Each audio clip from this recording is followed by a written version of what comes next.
Listen to that. They'll be there for an hour if someone doesn't stop them, until their hands drop off, their voices shot, the glare of stage lights long gone. I was lucky to get out of there alive after being submerged under flowers. The final curtain for the one and only, the greatest, the highest paid woman in the country, Vesta Tilley. Me. Of course, I wasn't born Vesta Tilley. Oh no. I was little old Matilda Powells to begin with, daughter of a potter who, by night, did the local circuit with his turn, Harry Ball, tramp musician and his incredible performing dog.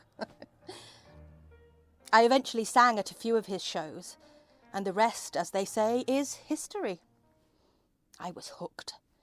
I got rid of Matilda Powells and became Vesta Tilley. Vesta meaning bright spark, like the matches. From the early glamour destinations on tour, Derby, Dudley, Dundee, to touring America 6 times, topping the bill at the Palace and at the Sunderland Empire. I even laid the foundation stone there back when it was being built. It must have been, 1906? It's easy to lose track.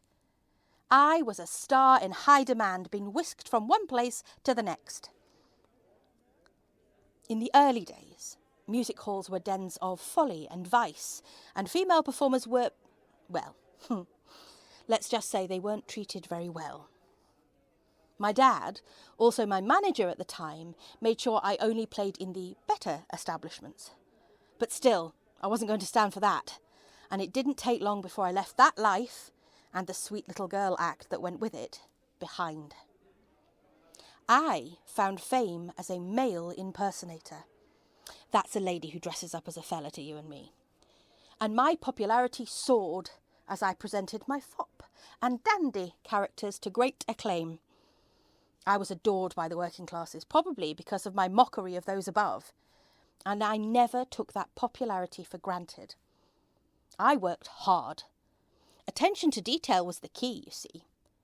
I studied men of all shapes and sizes. At the park, the train station, in the street, and even took to wearing male underwear during performances, because, the flimsy female stuff made me look too shapely, ruined the illusion. That said, not everyone was a fan. I'll never forget. I was invited to perform at the Royal Command performance in 1912. My dad had passed away by then, God rest his soul. He'd have been so proud. I sang a favourite of mine, the Piccadilly Johnny with the little glass eye. It was the proudest moment of my life. And Queen Mary herself was so shocked to see a woman in trousers that she hid her face behind her programme. Well, I suppose you've got to laugh. A year after my dad had passed away, I married Walter de Vries. He owned Liverpool Music Hall. He became my manager and started writing songs for me, and we went from strength to strength. I might have been known as the London Idol, but I love Sunderland, performed there many times. I toured Britain and America, I had the world at my feet. That was when it happened. I became the highest earning woman in England. Of course, it all changed when the war hit.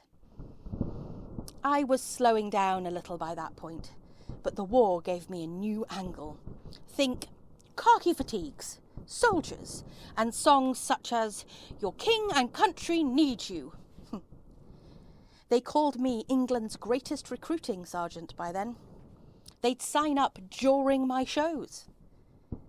Everyone had to do their bit, and in my own way, I did mine. After the war, music hall wasn't what it used to be, and, truth be told, neither was I. Walter had been knighted in the King's birthday honours list of 1919, and I, Vesta Tilley, became Lady de Vries. Well, what would my old dad have made of all of that? I decided to end my stage career, but not without one final hurrah. A year-long tour of the country, with all the proceeds going to local children's hospitals. Well, we were lucky enough not to need it now.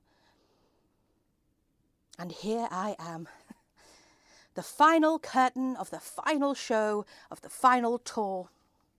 Who knows what Matilda Powell would have made of it all? And what happens next?